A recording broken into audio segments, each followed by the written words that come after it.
ꯃꯌꯥꯝꯕꯨ ꯏꯀꯣꯛꯅꯣꯅ ꯈꯣꯏꯔꯨꯝꯖꯔꯤ ꯉꯁꯤꯁꯨ ꯃꯌꯥꯝꯒꯤ ꯅꯨꯡꯉꯥꯏꯅꯕꯒꯤꯗꯃꯛ ꯃꯅꯤꯄꯨꯔꯤ ꯍꯔꯔ ꯁ꯭ꯇꯣꯔꯤ ꯑꯃꯃꯨꯛ ꯄꯨꯗꯨꯅ ꯂꯥꯛꯆꯔꯤ ꯍꯔꯔ ꯁ꯭ꯇꯣꯔꯤ ꯑꯁꯤꯒꯤ ꯃꯃꯤꯡ ꯌꯥꯏꯕꯤ ꯋꯥꯔꯤ ꯑꯁꯤ ꯍꯤꯡꯂꯤꯕ ꯑꯃꯗꯤ ꯁꯤꯈ꯭ꯔꯕ ꯀꯅꯥꯒꯨꯝꯕꯤ ꯑꯃꯠꯇꯒ ꯃꯔꯤ ꯂꯩꯅꯖꯗꯤ ꯑꯏꯕꯅ ꯋꯥꯈꯜꯅ ꯁꯥꯒꯠꯆꯔꯒ ꯇꯥꯕꯤꯔꯤꯕꯁꯤꯡꯒꯤ ꯉꯥꯏꯍꯥꯛ ꯄꯣꯊꯥꯅꯕꯒꯤꯗꯃꯛꯇ ꯁꯦꯝꯖꯕ ꯋꯥꯔꯤꯅꯤ ꯋꯥꯔꯤ ꯑꯁꯤꯕꯨ ꯊꯥꯕꯤꯔꯛꯄꯤ ꯑꯕꯦꯃꯥ ꯍꯧꯖꯤꯛ ꯃꯌꯥꯝꯗ ꯈꯨꯗꯣꯜ ꯇꯝꯖꯔꯤ Manipuri ꯍꯔꯔ story ꯌꯥꯏꯕꯤ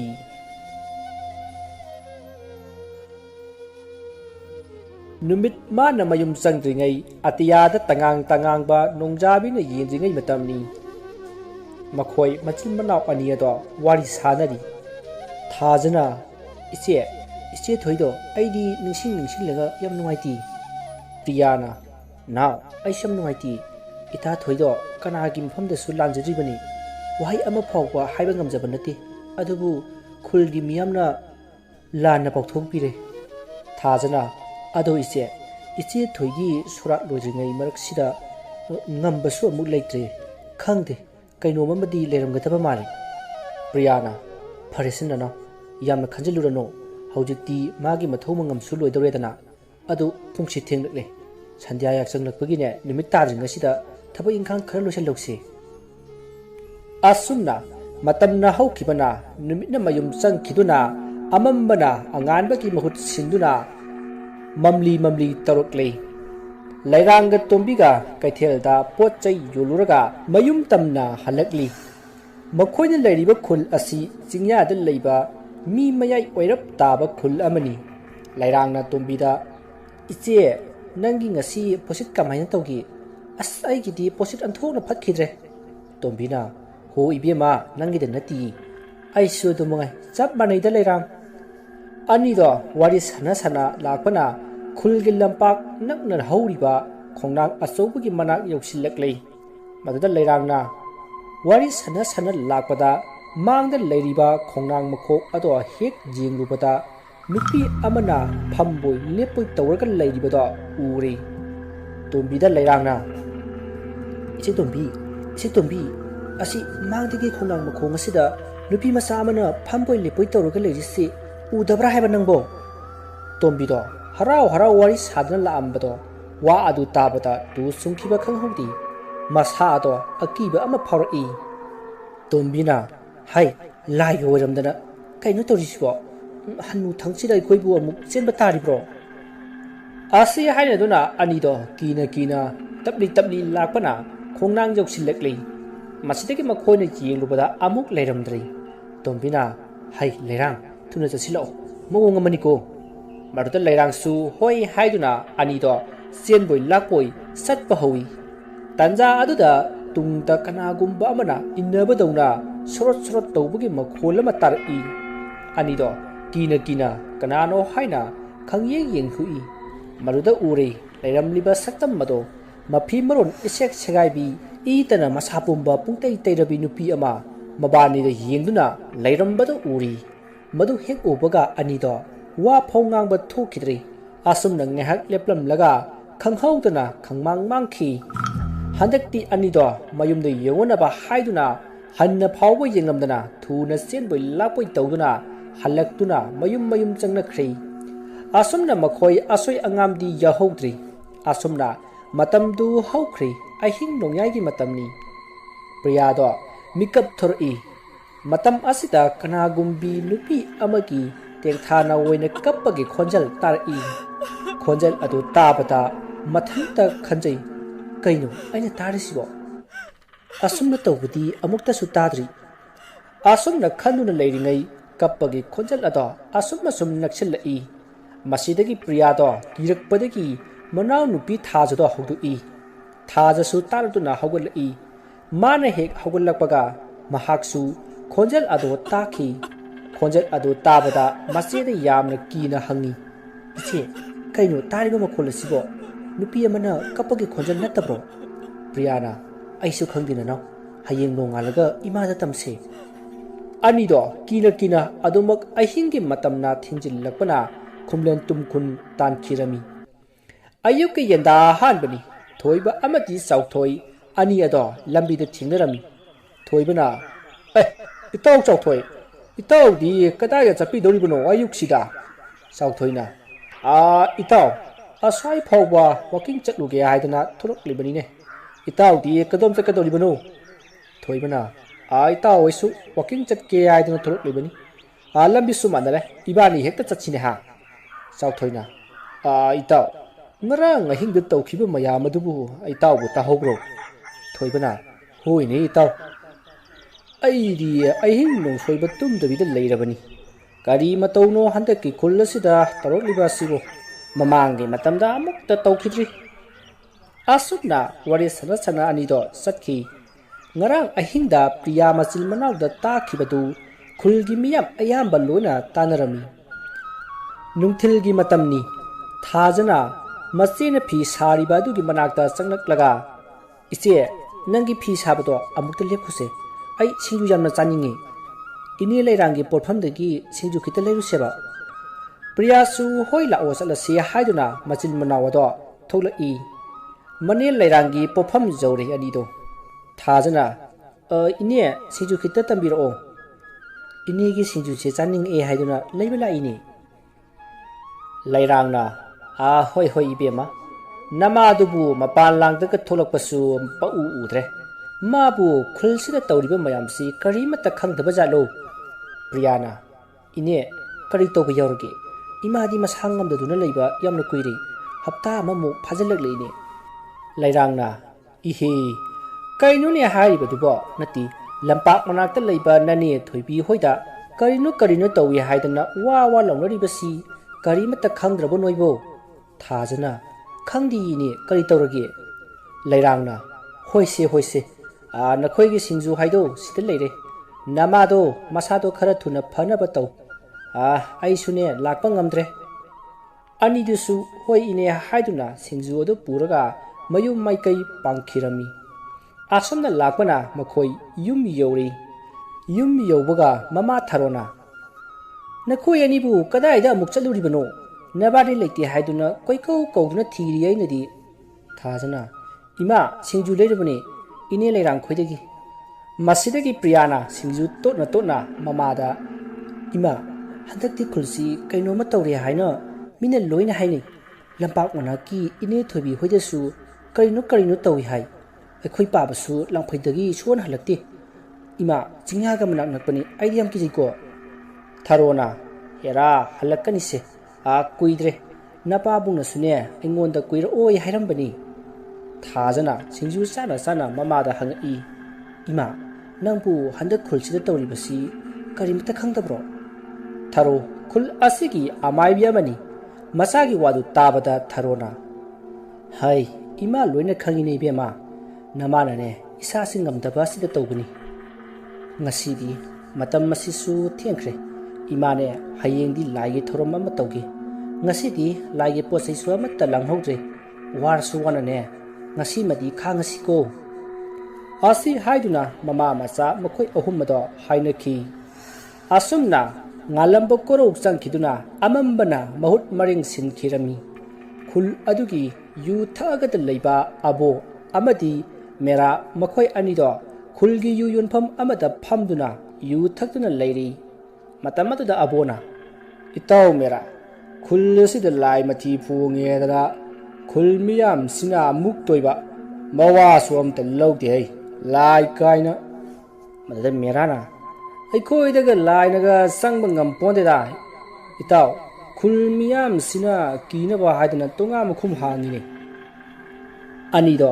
maror mari suboi sudaboi yu tap tana ngawraga panghaida hainari aboga meraga do yu thaphamda yurem thakpa yaba thaga pung taraga helakpa du waida yu ngauri mayum lomda tholakli haijabagi wani anido khongnang adu yoksilakpada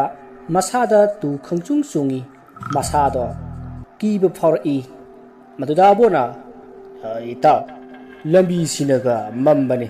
nisa halakpagi rakhangi kirakpagum tawini maduda merana era nupa na tadawna hojik jam thing bujunati nahan khaidi san phawu sarga chalidudi maduda abona atui nate dai taw sigi khungnang che yowni khanbada tanbagi wane haina na khongnang mapa yausilakpada kanagumba mi anina wari sanabagi makhol tarai anido phat leithoga yengi maruda anido swai lawi kina leithoklaga yengakpada ure khongnang adugi nakanda musin muba masam ifa phaba ani lipna leibadu adu urbadagi yu ngauriba anido ngauramba yuga khangfa phai sinanaba tawrai abona mera ai chenba yare as ai chenba yare haibni ai gi khongsi kanano amana yale asi haiduna kapi maduda mera na so ithau ai di maningda kanano amana chingine ai bo mukta kanbiyu itaw asomna anido lauraga khongnang makhong tamna sangsinki mi singsu khomlen tumkun tanakhibana mabanina phana kana laujarabasu kana amatana taramdi abu amati meraga khongnang gi nakanda piktakna leiriba khongban iram aduda nupi gi saban manbi aduna namsilli makhoi anido kappanatana karisu tawbangamdri asumna anido khongban iram aduda masa pumba namsinduna aroiba oikhirami mathangi numit ki ayukni ngarangdagi abuga meraga halakti haiduna imungi miyoi singna oithi thiri khul sara sinba thungna adubu phangba kawbudi leiramdi ayuk aduda khulgi naha nupa macha khara walking silaklami makhoina asum chelakpada khongnang mapa ado helakpada haiphet jengthoklubada leimai aduda migi khujinna kholaga kanagumba amana singkhibagum tawbado ubada walking chilakliba makhoi singado gari oiraba jano haiduna khongban leiriba iram adugi manak tamna laami maruda makhoina ure leikhom tana pungtai tairaba mi ani upsillaga taribado makhoi singado panthaba tawdana khulmiyam tananaba lawi arudagi khulmiyam tholaktuna tariba ani ado lokhallaga yego matamda mangi haina ngasaidagi thinariba abo amati mera makhoi ani do oiramli miyam do mabani gi khusi adu ubada akiba kaya poknarami aduga nupi angang kayadi kappa lawba tawnarakli masidagi khul asigi ya hal matam oiraba mana nupi angang sing mayum da halanki aboga meraga gi imungi miyoi singdi kappaga lawbuga mafam marang khanglamdi asumna tawduna khul miyamna makhoyani gi mathau mangamsu loisin khirami khulgi ahal singna haibadagi siriba ani adugi mayum singda miyoi khara sangbo oina lerami numittugi ahingi matamni abugi mayumdani imungi miyoi sing sak ising saboi sadaboi tawnaraga lerami khul adugi nupa mari manga muksu asibagi yum aduda sangba lakpa honari tomba khamba themba amati thoibaga chaukthoi yauri makhoi manga pungsunga li haiduna makhoi masen yusu khara paisi haina paina wari sanaduna leinari pung 13 makhai muk tarakpa matamni thoiba chaukthoi tomba makhoi ahumdi tumninge haiduna tumthakhri khambaga thembaga chwarkana sanari thembana itaw khamba ngai hak ta leram ai mapana mukta thuge asi haiduna thokhirami khambasu ngehak ngairamaga tumning laktuna tumkhri somda thembado inkolgi masi amada mapan thokli loreduna on thorakpada balang khok mayada nupa ama lipaga mangonda munna yengduna leiba do ubada tu khangchung sungi thembana itaw khamba haina kawi adubu leptuna leiriba duna khumlakti masu khajik tagi kiba phawrakle thembado khara naksinduna kanano haina yengbada ngarang ta sikhiba abogi phibam kairaba itei teiraba saktam mado oirami madu ubadagi tikatana mataw mayana leihoriba mafam mado yawnaba chelai thembado sormapi honba makhai mataw mayamda kanna masa ado nom dum haudu adubu yu ngawba ngaktanina ahingna thengakpagi phajana tumthakhiba oibana kanasu taramdi tanja aduda abugi akiba saktam maduna thembagi makhongda makhutuna lamlai tombado adudagi masa ado kibai heman khibana wakhal tadana lekthakhirami nakal amadasu nupi amana hikna kappagi khonjalna khul sinba thungami nakan amaromdana meragi mayumdasu tamnaba kaya tawbudagi asiba sangba lakpa singado yum manungda sangduna punna leirami tawriba mayamasi tharodi khangi adubu man hairubada ma oina aranba tani khanbadagi matam tanja ngaiduna leiribani asumna numittuma haukhre mathangi ayukni ngarang abo khoida ahing lekhiba makhoi singado mathang haugatnarai adubu thembadi upsinduna suri makhada taraga leirambado ubada makhoi mari pakana thembagi manaktamna chensinnarai thoibana itaw themba haina kauguna masa nomduna haudi makhoina mapanda langba adu tabadagi abugi imungi misingsu thoknaraklei mayam changdor laikat nabadagi kona thangda thembado gyan tari adubu masa ado kithip ki phai chonmadona tawraga leirami mayamsu thembado mayumda thinbiram laga hanaki somdana amaibi tharogi yumdani thajado masina phi subodo mating pangbo oina machil manau wari sanari thajana masida iche ngarang dasu ipal aboga meraga do leikhidre iche handak iche thoi hek leikhidabadagi taw ise idea thonu ki khre maduda priyana su adoni naw nache thoido miphatraba moina hatpibani khul miyam sina lana sandok piduna magi asengba wafam punamak namsinduna thambire imana su ngasiri laigi thoram tawnin haibani thajana iche aidi khura tomalgi masa ta khambado yamna hainadi kisu kijai masatto khulsida moina pacha paire haiduna mapa masana hairiba makai khul miyam sina chummina loina khali maduda priyana aduni asengba chumba khanglabasu imana pangal thokpa ngamdrisi maduda thajana iche damalangbasu iche thoigi thodok tudagi mafam kadaida chatkharbano si khrabra hinglibra haibasu khangdre yam nungaite ko priyana adubudi malangbado sodana nongmadi halakhini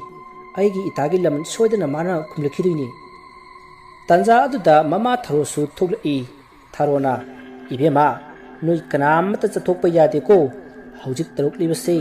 nama haina samu mayu yaba matang oidri aduna nakhoi haina singna chatluko anidisu hoi ima haiduna khomi somdana tomalgi yomdani tomaldo saurangnaga lei manakta machanupa khabasu mamanaba nauton amadi parisu leiri tomalna khabada ai ibungo handak thagi madugi mothi haiba minai saduna pifam thokpa senpham singsi piraktre haiduna angang singna haisi noi chalaga makok to thugajuso ai paisa puni haibadi khangba singni haibadi khangtaba matuda khabana adugi hanubado sakna sakkingliwa ai khuta dusune siba sodrabani nongmadi tomalna ai fare ado khulsi kainoma tawrabani maruwana noya hum sekchilko gambadusu ikui laikhidabado adona nasana kyan tawko makoi ahum ado hoi pabung hairaga thokhirami makoi gi khul asigi thagnabada khul asida singni khul masa ma tarami khulakpagi yumdani khulakpa leithangamga magi manai masen singaloina malang babu wakhal tananaba haiduna laikatnari khulakpa leithangamgi machanupi machanupa amaga leirami magi nupidi naduna laikhidrei machanupigi maming lili kawi mabungi mamingna akham kawi lilina mapa khulakpada sumna hai ipa ibungsi wakhal karam kanda tarakani masasu I thoglamba singado ayam bati pharae khulakpa leithangamna isanupi faranida khul asida atoppadagi miwoina thiba la abasu nabung ngase laiya haido kanuko asi haina sinarami maruda khamna ipa itawase aina section sinajagi ipa na tawgadabado tawbiruro asi haina thadokri akham malangbagi marupni thaina akhamna सा तानबा चटपदा थेंनखिबनी मतम मरुदगी नुंसिनिना लोइनादुना लाकपनी हंदक खाबा होइना सिरे हाइदुना मोइगी खुलगी नाकंदा चेनबा लोकलम अदुदा हुंदोकलंबनी lily होइना इसिंग सोकपा चटपदा थेंनबदगी Moina कनबिरकपनी अखमना मताउगी सतम अदो येंगगा मपी इरासेंदुना मताउबु असिगुंबा फिबमदा ताहल्लक्लिबा missing अदो Lemna थारोय हाइदुना सिंदुना लैख्रे नुमित्तुगी संध्या यासंग लक्पगी मतमनी थारोगी मयुमतनी थारोदो लाई खुरुंबगी दमक पोचै लांगदुना मसा अनिगा Laramie मतमदुदा प्रियाना इमा pollen सिंचे यारद्रा मदुदा थारोना कदाय कदाय यारानी यारानी हाय नचिना वानी इमुंगसिदा लेरमु नमा मनिंगसिदने लाई खुरुंबा लोरगा चनकिको थाजगा प्रियागसु होय हाइदुना तुमिना लई थारोदो मचिंदा लाइसोन सोनबा होरई माने तौरिबसी अतैगी नत्ती थोइगी थवाय अदुगा वारी साननबा मदु यारनबा तौरिबनी माना लाइसोन सोनबदगी थोइगी थवाय अदो थारोगी ममांगदा थोरकले थारो अदो थोइगी थवाय अदु उजबदा मपी ताना कपसरी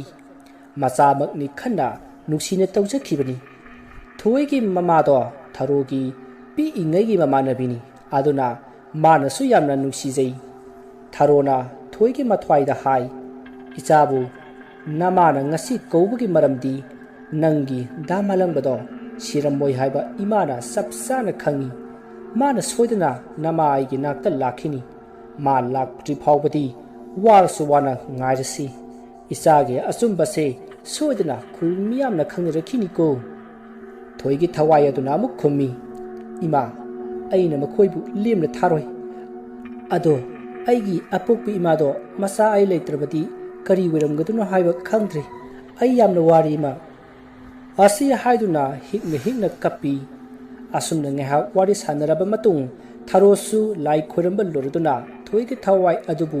हलनख्रे अदुगा महाक्सु इमुंगदा चंगकले अदुगा मसा सिंगदा पाव पुंबा तमली प्रियागा थाजगसु पाव अदु ताबदा कपली तसेंगनमक्ति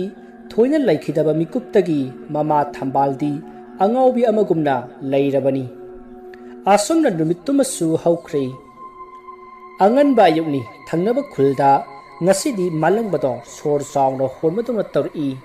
अखम अमदि लीना मदुदा कौरी मदुदा malangबदो खंगहौ हौगलई अकोइबदा कोयेंग येंगी अदुगा मचिंदा थोई थोई हाइना कन्न कन्न कौदुना लौरई खोंजल अदु ताबदा मपानदा लेरंबा खुलाकपा लैथांगाम चेंसिलई खुलाकपा लैथांगामना इचानुपा नंबु ज्ञान तारबरा हाइदुना हंगी अदुगा लिलीदा मपा खुलाकपना इसिंग पोर उ हाइना हाइरमी लिलीना साखुमदगी इसिंग खुजाय अमा पोरई मलंगबदो इसिंग अदो थकपदगी ज्ञान खरा खरा तारई अखमना इताव नंबु ज्ञान तारब्रो हाइना हंगी अदुदा मलंगबना इताव अई मफमसिदा करमना लेरमलिबनो असुमना हंगई मदुदा अखमना वारी पुंबा लोइना लीदुना हाइरमी पाव अदु ताबदा मलंगबदो खुतुम तादुना खाबा होइदा लमन सिंबगी मैरी चुखलकले असुमना खुलाकु होइना मलंगबदो अमुखना पथा हलमी असोमदना खाबा होइदो मोइगी लबुक नाकंदा सारिबा संग अदुदा यु थक्तुना लेरमी मतमदुदा खाबना नुंगाइना महारानी दौना मखुत्ता अमगा साव हाइबनी यारबरिना लाइरेपाक्ता चखरेदना आसी हाइना मखोइ नुई मरुदा नौतुना इतावदा लेरदी मपुनसिदो सरगा खुना लांबा फंगबदौना लेजगदोरिबनी अदुबु मपंग पंगजरबदी सिजब ताबनी अदुदा खाबना अमु मागी हेरो साबा करी मालंगबा हाइबदुसु अइंगोंद सिंगरखदगी मपुनसिदु लोइखदना अदुदा पारीना अमु खोमी हौजे खुलमियामनसु अइखोइना तौबनी हाइबसु खंद्रे आसी हाइदुना मखोय अहुमदु कन्ना कन्ना नोकली मदुदा नाक्तोना इताव ngambana लैखिदबसिमदी याम नुंगाइते खाबना मु आइसु मतावदो कन्बा ngamहौद्रे आसी हाइरगा मथक्ता येखटलगा खाबना इताव ꯅꯇꯥꯎꯁꯤꯡꯕꯨ ꯋꯥꯔꯧꯅꯨꯀꯣ ꯑꯁꯤ ꯍꯥꯏꯅ ꯂꯥꯎꯔꯤ ꯌꯨꯁꯨ ꯊꯛꯄ ꯂꯦꯞꯇꯦ ꯑꯍꯨꯝ ꯑꯗꯨ ꯁꯣꯝꯗ ꯊꯣꯏꯒꯤ ꯃꯌꯨꯝꯗꯅꯤ ꯊꯝꯕꯥꯜꯗꯣ ꯑꯉꯥꯎꯕꯤ ꯑꯃꯒꯨꯝ ꯃꯁꯝ ꯃꯅꯥ ꯏꯐꯥ ꯐꯥꯗꯨꯅ ꯆꯣꯏꯔꯣꯟ ꯂꯣꯟꯗꯨꯅ ꯑꯃꯨꯛ ꯀꯞ ꯑꯃꯨꯛ ꯅꯣꯛ ꯇꯧꯗꯨꯅ ꯂꯩ ꯃꯃꯥ ꯃꯆꯥꯗꯪ ꯇꯔꯛ ꯇꯔꯛ ꯂꯩꯖꯕ ꯑꯗꯨꯗ ꯃꯆꯥꯅ ꯑꯃꯨꯛ ꯂꯩꯈꯤꯗ꯭ꯔꯕꯗ ꯀꯔꯝꯕ ꯃꯃꯥꯅꯕꯨ ꯅꯨꯡꯉꯥꯏꯒꯅꯤ ꯈꯨꯜ ꯃꯤꯌꯥꯝꯅꯁꯨ ꯍꯟꯅ ꯌꯦꯡꯁꯤꯟꯕꯤꯔꯝꯗꯦ ꯃꯇꯝ ꯑꯗꯨꯗ ꯊꯥꯔꯣꯒ ꯃꯆꯥ ꯑꯅꯤꯗꯨꯁꯨ ꯊꯝꯕꯥꯜꯒꯤ ꯌꯨꯝꯗ ꯂꯥꯛꯂꯤ ꯊꯥꯔꯣꯗꯣ ꯃꯇꯥ ꯊꯝꯕꯥꯜꯒꯤ ꯐꯤꯕꯝ ꯑꯗꯨ ꯎꯔꯒ ꯀꯞꯂꯤ ꯃꯗꯨꯗ ꯄ꯭ꯔꯤꯌꯥꯅ ꯌꯨꯝ ꯃꯅꯨꯡꯗ ꯆꯪꯗꯨꯅ ꯊꯝꯕꯥꯜꯅ ꯆꯥꯅꯅꯕ ꯈꯔ ꯁꯦꯝꯕꯤꯗꯨꯅ ꯊꯝꯕꯥꯜ ꯑꯗꯣ ꯈꯔꯗ ꯑꯣꯏꯔꯕꯁꯨ ꯆꯥꯅꯅꯕ ꯍꯥꯏꯗꯨꯅ ꯇꯧꯔꯤ ꯊꯥꯖꯁꯨ ꯙꯥꯔꯤ ꯑꯗꯨꯗ ꯐꯝꯗꯨꯅ ꯀꯞꯂꯤ ꯁꯣꯝꯗ ꯊꯥꯔꯣꯅ ꯊꯣꯏꯒꯤ ꯃꯃꯥ ꯊꯝꯕꯥꯜꯗ ꯏꯇꯥ ꯅꯪꯕꯨ ꯋꯥꯈꯜ ꯇꯥꯔꯣꯒꯕ ꯅꯪꯅ ꯁꯨꯃꯥꯏꯅ ꯂꯩꯕꯁꯤ ꯎꯔꯒ ꯅꯇꯥ ꯑꯩꯒꯤ ꯊꯃꯣꯏꯁꯤ ꯀꯥꯏꯔꯦ ꯑꯁꯤ ꯍꯥꯏꯗꯨꯅ ꯀꯞꯂꯤ ꯃꯗꯨꯗ ꯊꯝꯕꯥꯜꯅ ꯃꯆꯤꯟꯗ ꯁꯣꯜꯂꯤ ꯑꯩꯒꯤ ꯏꯆꯥ ꯊꯣꯏꯗꯣ ꯆꯥꯛ ꯂꯥꯝꯃꯤ ꯍꯥꯏꯔꯝꯕꯅꯤ ꯀꯗꯥꯏꯗ ꯆꯠꯈ꯭ꯔꯕꯅꯣ ꯈꯪꯗꯦ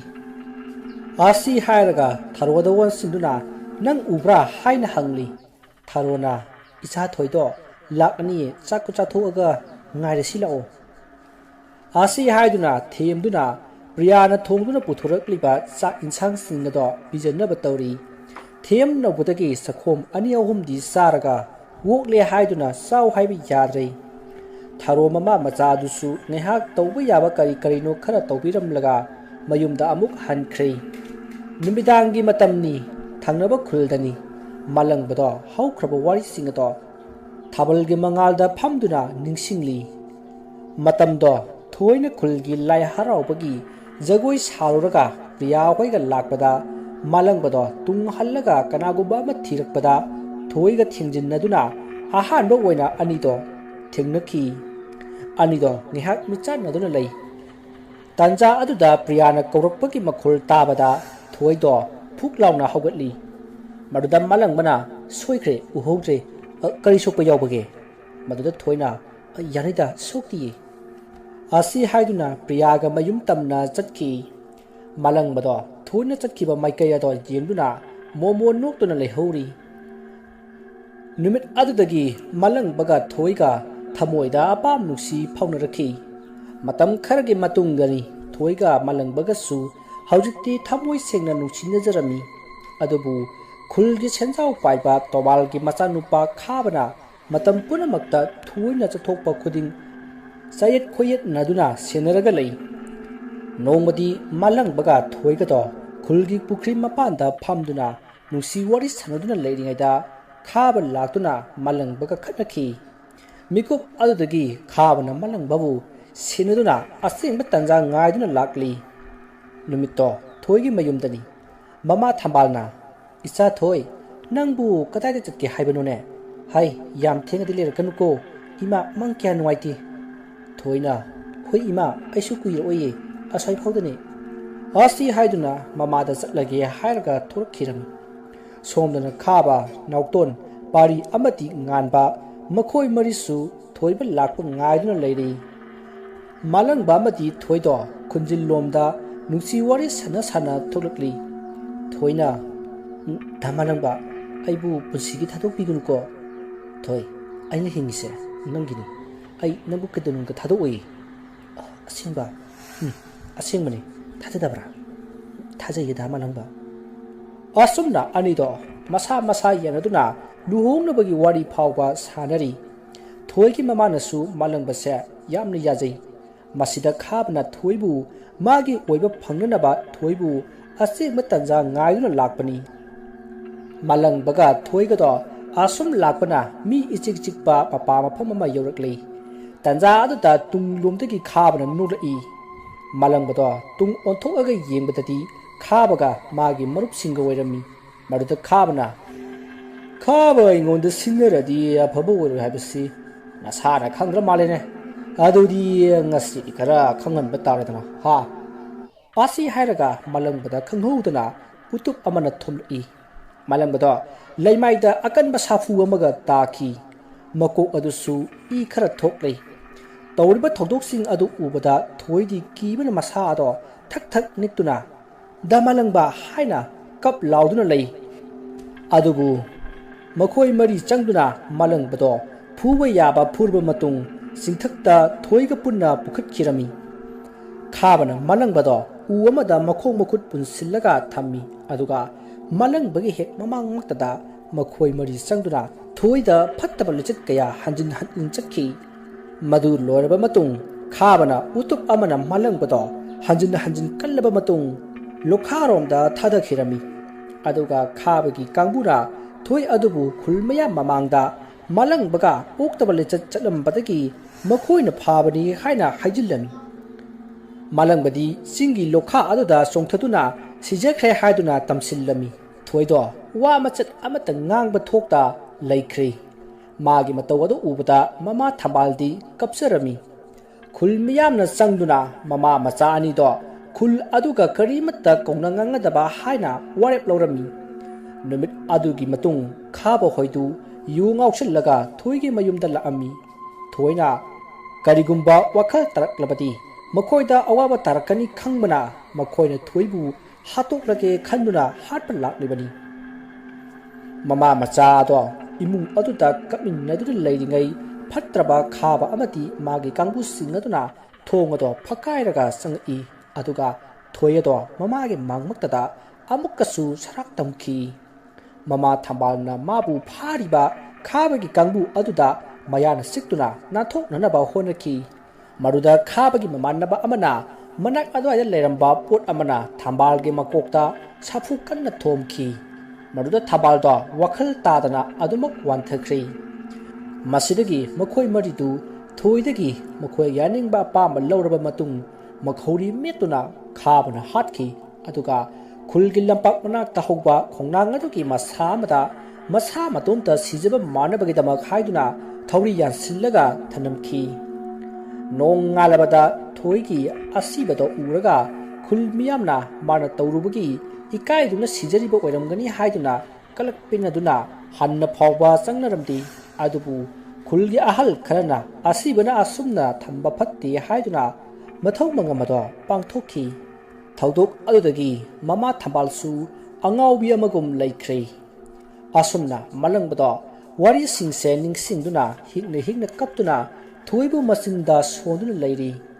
tanja aduda tunglomdagi khamna itaw nang nasasu naba phabada ngairi nangna adumna leirabadi ipa ka ichangasu nungai gadra nang wakhal jamna khanin kanuni asi haiduna matawbu thimjinbiri masigi matung sayol ama mukki matung dani somduna khaba hoido nungai na ngauduna langduna leirami khul adusu ahingi matamda tamnabato toina tor abanina kanamata kiduna mapan thuknadri tharogi mayumdasu magi nupa langphaida thabak suba sakkiba samjai dusu halakle khul asita taromliba sitabada masu sawuna mai hori samjaina kari isa thoibu laikhidra haiba khulasi magi tomal haiba mi phatta mapa macha aduna tawning ta tawduna leire paramati tambi thaba yadi asi haiduna masu singduna laikhri priyaga thajaga su mapa lakpadagi kirambado su khara makhadi phari yamsu harau jarami tharoga samjaiga su wa kaya tanarami nakan amatana thangnaba khuldani khulakpagi mayumdani ngasidi malangbasu hanadawna masa ado fagatlei anawa amata laikhidrei masidagi ayuki chaksa matam oirakpada lilina sak saranaba tawrasi haiduna makhoi punna sak sarami sak sana malangbana khulakpada ipa nachasu nabasi pharabanina khulda handuna ailaman khumba pami pa akhamnasu itaw nangi damak ai leiri aisu itaw gi mateng pangani itaw ga punna chatkani asi haiduna mapada hairakli tasenamak malang bagi mama mapa animak laikhidrei maga manau nupa maga leiribani manau nupa tugi mamingna yaifaba kawi mana hek mafam khangtana mangkhibadagi manau nupa do makhurana makhoida thamduna nungsina thambiramki makhurana di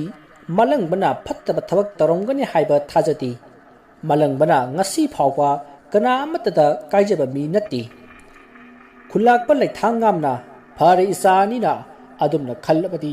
ꯅꯄꯥꯏꯅꯁꯨ ꯌꯥꯔꯦ ꯉꯁꯤꯃꯛ ꯅꯁꯛ ꯂꯣꯠꯇꯨꯅ ꯅꯕꯥꯅꯤ ꯈꯨꯜ ꯃꯥꯏꯀꯩ ꯄꯥꯡꯉꯣ ꯑꯁꯣꯝꯗ ꯂꯤꯂꯤꯗꯤ ꯃꯕꯨꯡ ꯑꯅꯤꯅ ꯆꯠꯂꯅꯤ ꯈꯟꯕꯗ ꯋꯥꯖꯔꯝꯃꯤ ꯆꯥꯛ ꯇꯣꯛꯂꯕ ꯃꯇꯨꯡ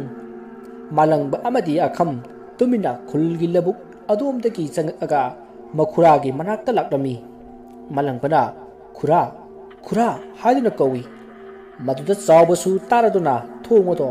ꯍꯥꯡꯉꯒ ꯊꯣꯔꯛꯏ ꯃꯆꯥ ꯃꯥꯂꯪꯕ ꯑꯣꯏꯔꯝꯕ ꯑꯗꯨꯗ ꯃꯄꯤ ꯇꯥꯅ ꯀꯞꯇꯨꯅ ꯆꯦꯠꯅ ꯀꯣꯟꯖꯩ ꯃꯈꯣꯏ ꯄꯨꯟꯅ ꯏꯃꯨꯡꯗ ꯆꯪꯂꯛꯂꯤ ꯌꯥꯏꯐꯕꯁꯨ ꯃꯌꯥꯝꯕ ꯎꯖꯕ ꯑꯗꯨꯗ ꯀꯞꯇꯨꯅ ꯀꯣꯜꯂꯒ ꯂꯩ ꯃꯁꯤꯗꯒꯤ ꯃꯈꯨꯔꯥꯅ ꯊꯧꯗꯣꯛ ꯑꯗꯣ ꯀꯔꯝꯅ ꯊꯣꯛꯈ꯭ꯔꯤꯕꯅꯣ ꯍꯥꯏꯅ ꯍꯪꯉꯤ ꯃꯗꯨꯗ ꯃꯥꯂꯪꯕꯅ ꯊꯣꯛꯈ꯭ꯔꯕ ꯊꯧꯗꯣꯛꯁꯤꯡ ꯑꯗꯣ ꯂꯣꯏꯅ ꯇꯝꯕꯗꯒꯤ ꯆꯥꯎꯕꯅꯁꯨ ꯊꯣꯛꯈꯤꯕ ꯄꯨꯝꯕ ꯂꯣꯏꯅ ꯈꯪꯂꯤ ꯃꯔꯨ ꯇꯥꯕꯗ ꯃꯈꯨꯔꯥꯗꯣ ꯌꯥꯝꯅ ꯁꯥꯎꯅꯤꯡꯈꯤ ꯃꯁꯤꯗꯒꯤ ꯃꯈꯣꯏ ꯄꯨꯟꯅ ꯅꯨꯃꯤꯗꯥꯡꯒꯤ ꯃꯇꯝ ꯉꯥꯏꯗꯨꯅ ꯄ꯭ꯔꯤꯌꯥꯒꯤ ꯃꯃꯥ ꯑꯃꯥꯏꯕꯤ ꯊꯔꯣꯒꯤ ꯃꯅꯥꯛꯇ ꯆꯠꯅꯅꯕ ꯁꯦꯝ ꯁꯥꯔꯝꯃꯤ ꯁꯣꯝꯗꯅ ꯊꯣꯏꯒꯤ ꯊꯋꯥꯏ ꯑꯗꯣ ꯈꯣꯡꯅꯥꯡ ꯑꯗꯨꯒꯤ ꯑꯀꯣꯏꯕꯗ ꯀꯞꯇꯨꯅ ꯋꯥꯅ ꯆꯥꯛꯅ ꯈꯥꯡꯗꯨꯅ ꯂꯩꯔꯝꯃꯤ ꯃꯍꯥꯛꯇꯤ ꯊꯋꯥꯏ ꯑꯃ ꯑꯣꯏꯕꯅꯤꯅ ꯃꯥꯂꯪꯕꯅ ꯈꯨꯜ ꯑꯗꯨꯗ ꯑꯃꯨꯛ ꯍꯜꯂꯛꯂꯦ ꯍꯥꯏꯕ ꯈꯪꯂꯝꯃꯤ ꯑꯗꯨꯕꯨ ꯃꯥꯅ ꯋꯥꯔꯤ ꯁꯥꯟꯅꯕꯗꯤ ꯉꯝꯗꯕꯅꯤꯅ ꯀꯞꯇꯨꯅ ꯂꯩꯔꯝꯃꯤ ꯅꯨꯃꯤꯗꯥꯡꯒꯤ ꯃꯇꯝꯅꯤ ꯊꯔꯣꯒꯤ ꯏꯃꯨꯡꯗꯅꯤ ꯁꯝꯖꯥꯏꯗꯣ ꯋꯥꯈꯜ ꯈꯟꯗꯨꯅ ꯂꯩꯔꯝꯃꯤ ꯄ꯭ꯔꯤꯌꯥꯒ ꯊꯥꯖꯒꯁꯨ ꯆꯥꯛ ꯏꯁꯤꯡ ꯊꯣꯡꯗꯨꯅ ꯂꯩꯔꯤ ꯇꯟꯖꯥ ꯑꯁꯤꯗ ꯃꯃꯥꯡ ꯊꯣꯡꯗ ꯊꯤꯜꯂꯛꯄꯒꯤ ꯃꯈꯣꯜ ꯇꯥꯏ ꯁꯝꯖꯥꯏꯅ ꯇꯨꯃꯤꯟꯅ ꯂꯩꯌꯨ ꯍꯥꯏꯅ ꯃꯆꯥꯁꯤꯡꯗ ꯏꯪꯒꯤꯠ ꯇꯧꯔꯝꯃꯤ ꯊꯔꯣꯁꯨ ꯄꯥꯈꯠꯅ ꯌꯦꯡꯗꯨꯅ ꯂꯩ ꯁꯝꯖꯥꯏꯅ ꯊꯣꯡ ꯑꯗꯨꯗ ꯃꯅꯥꯀꯣꯡ ꯅꯞꯅ ꯊꯝꯗꯨꯅ ꯀꯅꯥꯅꯣ ꯍꯥꯏꯅ ꯇꯥꯅꯅꯕ ꯍꯣꯠꯅꯔꯤ ꯃꯗꯨꯗ ꯃꯥꯂꯪꯕꯅ ꯏꯅꯦ ꯏꯅꯦ ꯑꯩꯅꯦ ꯏꯅꯦ ꯊꯔꯣ ꯑꯩꯅꯦ ꯃꯥꯂꯪꯕꯅꯦ ꯋꯥꯍꯩ ꯑꯗꯨ ꯇꯥꯕꯗ ꯁꯝꯖꯥꯏ ꯑꯗꯨꯁꯨ ꯃꯥꯂꯪꯕꯅꯤ ꯈꯪꯕꯗꯒꯤ ꯊꯣꯡ ꯑꯗꯨ ꯍꯥꯡꯉꯝꯃꯤ ꯃꯥꯂꯪꯕ ꯑꯗꯨ ꯎꯕꯗ ꯄ꯭ꯔꯤꯌꯥ ꯊꯥꯖ ꯑꯃꯗꯤ ꯊꯔꯣꯁꯨ ꯉꯛꯇꯨꯅ ꯃꯃꯤꯠ ꯄꯤꯔꯥꯡ ꯍꯧꯗꯨꯅ ꯌꯦꯡꯗꯨꯅ ꯂꯩ ꯃꯥꯂꯪꯕꯅ ꯏꯅꯦ ꯅꯆꯥ ꯂꯥꯛꯑꯕꯅꯤ ꯍꯧꯖꯤꯛꯇꯤ ꯊꯣꯏꯒꯤ ꯂꯃꯟ ꯏꯈꯨꯠꯃꯛꯅ ꯁꯤꯡꯒꯗꯕꯅꯤ ꯑꯁꯤ ꯍꯥꯏꯗꯨꯅ ꯀꯞꯄꯤ ꯃꯈꯣꯏꯁꯤꯡ ꯑꯗꯣ ꯋꯥ ꯇꯥꯟꯅꯕ ꯌꯥꯕ ꯇꯥꯟꯅꯔꯝꯃꯤ ꯂꯝꯕꯤꯗꯨꯗꯁꯨ ꯍꯨꯏꯅ ꯀꯞꯄ ꯈꯣꯡꯕ ꯀꯌా ꯑꯃ ꯇꯧꯔꯛꯂꯤ ꯅꯨꯃꯤꯠꯇꯨꯒꯤ ꯅꯨꯃꯤꯗꯥꯡ ꯄꯨꯡ 12ꯒꯤ ꯄꯨꯡꯐꯝꯗꯣ ꯇꯥꯔꯛꯄꯗ ꯊꯔꯣ ꯁꯝꯖꯥꯏ ꯃꯥꯂꯪꯕ ꯑꯈꯝ ꯑꯃꯗꯤ ꯄ꯭ꯔꯤꯌꯥ ꯊꯥꯖ ꯃꯈꯣꯏ ꯄꯨꯟꯅ ꯃꯤ ꯇꯨꯝꯈ꯭ꯔꯕ ꯃꯇꯝ ꯑꯗꯨꯗ ꯈꯣꯡꯅꯥꯡ ꯑꯗꯨ ꯇꯝꯅ ꯂꯥꯛꯂꯝꯃꯤ ꯃꯣꯏꯅ ꯂꯥꯛꯏꯕꯁꯤ ꯊꯣꯏꯒꯤ ꯊꯋꯥꯏ ꯑꯗꯨꯒ ꯋꯥꯔꯤ ꯁꯥꯟꯅꯅꯕꯅꯤ ꯃꯐꯝ ꯑꯗꯣ ꯌꯧꯔꯗꯨꯅ ꯊꯔꯣꯅ ꯂꯩꯋꯥ ꯁꯣꯟꯗꯨꯅ ꯊꯣꯏꯒꯤ ꯊꯋꯥꯏ ꯑꯗꯨꯕꯨ ꯀꯧꯔꯝꯃꯤ ꯊꯣꯏꯒꯤ ꯊꯋꯥꯏ ꯑꯗꯣ ꯄꯟꯊꯗꯕꯤ ꯈꯣꯡꯅꯥꯡ ꯑꯗꯨꯒꯤ ꯃꯔꯨꯝꯗꯒꯤ ꯊꯣꯔꯛꯂꯤ ꯑꯗꯨꯝꯅ ꯊꯣꯔꯛꯂꯤꯕ ꯑꯗꯨ ꯑꯃꯥꯏꯕꯤ ꯊꯔꯣꯒꯤ ꯃꯃꯤꯠꯇꯗꯤ ꯎꯔꯤ ꯊꯣꯏꯒꯤ ꯊꯋꯥꯏ ꯑꯗꯨꯅ ꯀꯞꯇꯨꯅ ꯊꯣꯛꯂꯛꯂꯤꯕ ꯑꯗꯣ ꯊꯣꯏꯅ ꯑꯁꯨꯝꯅ ꯍꯥꯏꯔꯛꯏ ꯉꯁꯤꯗꯤ ꯌꯥꯝꯅ ꯍꯔꯥꯎꯏ ꯎꯕ ꯐꯪꯉꯔꯣꯏꯗ꯭ꯔꯥ ꯈꯜꯂꯨꯕ ꯑꯃ ꯎꯕ ꯐꯪꯕꯁꯦ ꯏꯃꯥ ꯑꯩꯕꯨ ꯗꯥ ꯃꯥꯂꯪꯕꯒ ꯋꯥꯔꯤ ꯁꯥꯟꯅꯍꯟꯕꯤꯌꯣ ꯑꯁꯤ ꯍꯥꯏꯗꯨꯅ ꯀꯞꯄꯤ ꯊꯔꯣꯅ ꯃꯈꯨꯠꯇ ꯂꯩꯋꯥ ꯑꯃ ꯁꯣꯟꯗꯨꯅ ꯃꯈꯣꯏ ꯃꯌꯥꯝꯗ ꯐꯨ ꯐꯨ ꯀꯥꯝꯊꯣꯛꯑꯝꯃꯤ ꯃꯗꯨꯗ ꯎꯔꯦ ꯍꯧꯖꯤꯛꯇꯤ ꯊꯣꯏꯒꯤ ꯊꯋꯥꯏ ꯑꯗꯣ ꯃꯗꯨ ꯎꯕꯗ ꯀꯞꯇꯕ ꯑꯃꯠꯇ ꯌꯥꯎꯈꯤꯗꯦ ꯃꯥꯂꯪꯕꯅ ꯊꯣꯏ ꯗꯥ ꯅꯪꯕꯨ ꯀꯟꯕ ꯉꯝꯈꯤꯗ꯭ꯔꯦ ꯅꯪ ꯑꯩꯕꯨꯗꯤ ꯋꯥꯔꯧꯒꯅꯨꯀꯣ ꯑꯗꯨꯕꯨ ꯅꯪꯕꯨ ꯃꯤꯅꯨꯡꯁꯤ ꯂꯩꯇꯅ ꯍꯥꯠꯈꯤꯕ ꯃꯈꯣꯏꯁꯤꯡ ꯑꯗꯣ ꯑꯩꯅ ꯂꯦꯝꯅ ꯑꯃꯠꯇ ꯊꯥꯔꯣꯏ ꯑꯩꯅ ꯁꯣꯏꯗꯅ ꯂꯃꯟ ꯈꯨꯝꯒꯅꯤ ꯑꯁꯤ ꯍꯥꯏꯗꯨꯅ ꯀꯞꯂꯤ ꯊꯣꯏꯒꯤ ꯊꯋꯥꯏ ꯑꯗꯨꯅ ꯅꯨꯃꯤꯠ ꯑꯁꯤꯗꯕꯨ ꯑꯩꯅ ꯀꯌꯥꯗ ꯋꯥꯅ ꯉꯥꯏꯖꯔꯛꯄ ꯍꯧꯖꯤꯛꯇꯤ ꯑꯩꯒꯤ ꯅꯤꯡꯕ ꯊꯨꯡꯒꯅꯤ ꯑꯁꯤ ꯍꯥꯏꯗꯨꯅ ꯊꯣꯏꯗꯣ ꯀꯞꯂꯤ ꯃꯗꯨꯗ ꯊꯔꯣꯅ ꯏꯕꯦꯝꯃ ꯃꯇꯝꯁꯤ ꯌꯥꯗ꯭ꯔꯦ ꯅꯃꯥꯍꯣꯏꯁꯨ ꯍꯟꯈ꯭ꯔꯒꯦ ꯅꯪꯒꯤ ꯑꯁꯦꯡꯕꯗꯣ ꯈꯪꯂꯒꯗꯕꯅꯤ ꯅꯪ ꯋꯥꯔꯁꯨ ꯋꯥꯅ ꯑꯩꯈꯣꯏꯕꯨ ꯉꯥꯏꯔꯝꯃꯨꯀꯣ ꯉꯁꯤꯒꯤꯗꯤ ꯍꯟꯈ꯭ꯔꯒꯦ ꯑꯁꯤ ꯍꯥꯏꯗꯨꯅ ꯍꯥꯏꯅꯔꯛꯏ ꯊꯣꯏꯒꯤ ꯊꯋꯥꯏ ꯑꯗꯨꯁꯨ ꯃꯈꯣꯏꯅ ꯆꯠꯈꯤꯕꯗꯣ ꯌꯦꯡꯗꯨꯅ ꯂꯩꯍꯧꯏ ꯃꯊꯪꯒꯤ ꯅꯨꯃꯤꯠꯅꯤ ꯉꯁꯤꯗꯤ ꯄꯥꯔꯤꯗꯣ ꯃꯃꯥꯒ ꯄꯣꯛꯃꯤꯟꯅꯕ ꯃꯆꯦ ꯃꯥꯒꯤꯅ ꯃꯃꯥꯕꯣꯛꯇꯣ ꯅꯥꯏꯌꯦ ꯍꯥꯏꯗꯨꯅ ꯃꯊꯟꯇ ꯂꯧꯕꯨꯛ ꯐꯥꯎꯗꯨꯅ ꯑꯅꯥꯕ ꯍꯪꯕ ꯊꯣꯛꯂꯛꯑꯝꯃꯤ ꯃꯥꯂꯪꯕꯒ ꯑꯈꯝꯒꯁꯨ ꯉꯁꯥꯏꯅ ꯃꯥꯅ ꯂꯥꯛꯈꯤꯕꯗꯣ ꯎꯈꯤꯔꯝꯃꯤ ꯑꯗꯨꯅ ꯁꯤꯟꯅꯗꯨꯅ ꯃꯤ ꯂꯩꯇꯕ ꯇꯟꯖꯥ ꯉꯥꯏꯗꯨꯅ ꯂꯥꯛꯂꯤ ꯄꯥꯔꯤꯅ ꯆꯠꯂꯤꯕꯁꯦ ꯑꯇꯣꯞꯄ ꯈꯨꯜ ꯑꯃꯗꯅꯤ ꯑꯗꯨꯅ ꯂꯧꯕꯨꯛ ꯐꯥꯎꯔꯒ ꯆꯠꯂꯤꯕꯅꯤ ꯇꯟꯖꯥ ꯑꯗꯨꯗ ꯃꯇꯨꯡꯂꯣꯝꯗꯒꯤ ꯀꯅꯥꯅꯣ ꯑꯃꯅ ꯏꯟꯅꯕꯒꯨꯝꯅ ꯇꯧꯔꯛꯏ ꯑꯁꯤ ꯍꯥꯏꯗꯨꯅ ꯌꯦꯡꯂꯨꯕꯗ ꯃꯥꯂꯪꯕ ꯂꯦꯞꯇꯨꯅ ꯂꯩꯔꯝꯕ ꯑꯗꯨ ꯎꯕꯗ ꯄꯥꯔꯤꯗꯣ ꯈꯪꯄ꯭ꯔꯦꯛ ꯈꯪꯉꯤ ꯑꯗꯨꯒ ꯅꯪ ꯃꯇꯧ ꯀꯔꯝꯅ ꯑꯁꯤ ꯍꯥꯏꯗꯨꯅ ꯇꯨꯡ ꯍꯜꯂꯒ ꯆꯦꯟꯒꯦ ꯇꯧꯏ ꯃꯥꯂꯪꯕꯅ ꯇꯥꯟꯅꯗꯨꯅ ꯐꯥꯈꯤ aduga phuba hori pari do kanbiyo haina lawi adubu labuk lamhang aduda kanana no mana lawi bado ta kadaba malang bada khamna utup ama pisil lai malang bana utup ado lawraga amuktang sapu kanna pakuk aduda tamna thomki pari do lawa phawa nangdana aruibu oiki malang bana akhamgasu lotuna sakre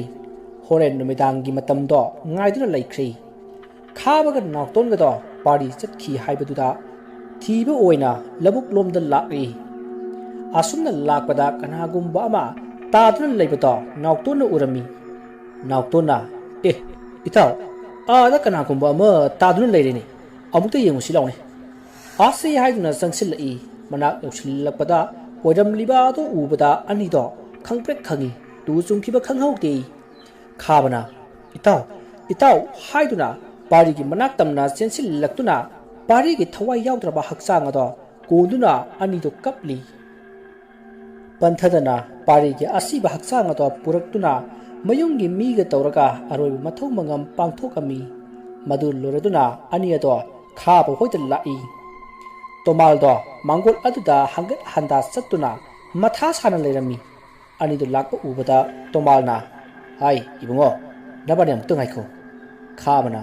kaidoroge pabu tomalna hai ngasi si ba pari gi misi ase napadi yamna chinai ko nakhoi ani su soduna tanrakani sekshilu nabani kuchat chatpado tawranu noina hatre hainan leiriba malang bana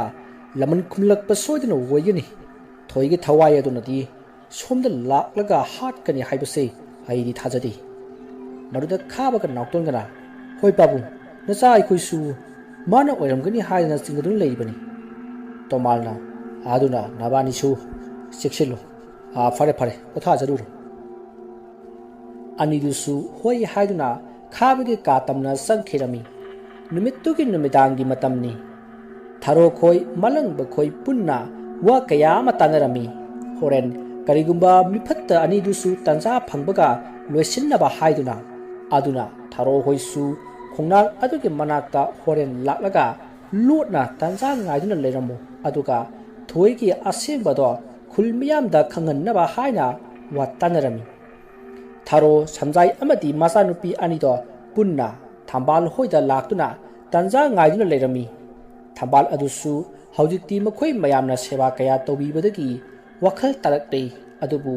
mayam masina asembado khangdriba phawbadi losinduna angaubi amagi saktamda lawduna leiribani somdana malangba akhamgado tumina lumduna laklami somdana khabana itaw ngasidi aikhoida wena pullasi chathok aduna yudo nang khara lawro ai nang ngairamge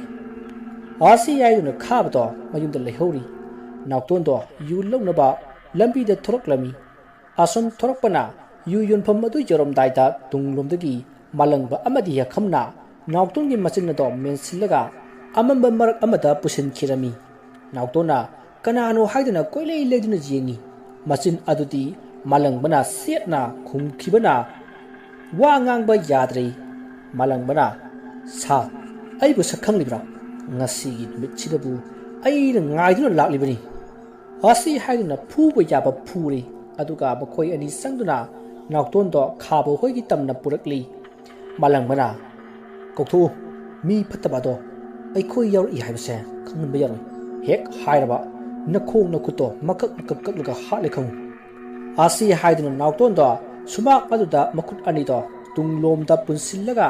khabado kokhalli malang bohoisu marum amata lumduna khaba lakpa ngairi khabasu taraduna thulai kedorogi taw kokchang pa yadro haina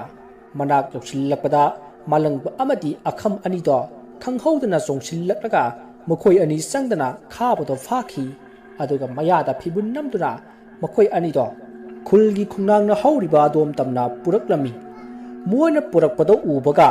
samjaina sinduna khulmiyam adusu khungnang lomda loina kauthokami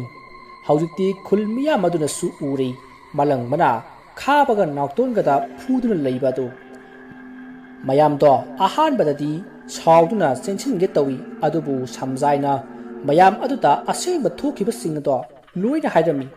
अदुगा थारोना तौदुना थोइगे थवाय अदुसु Mia मसगे ममांगदा थोहल्लक्लमी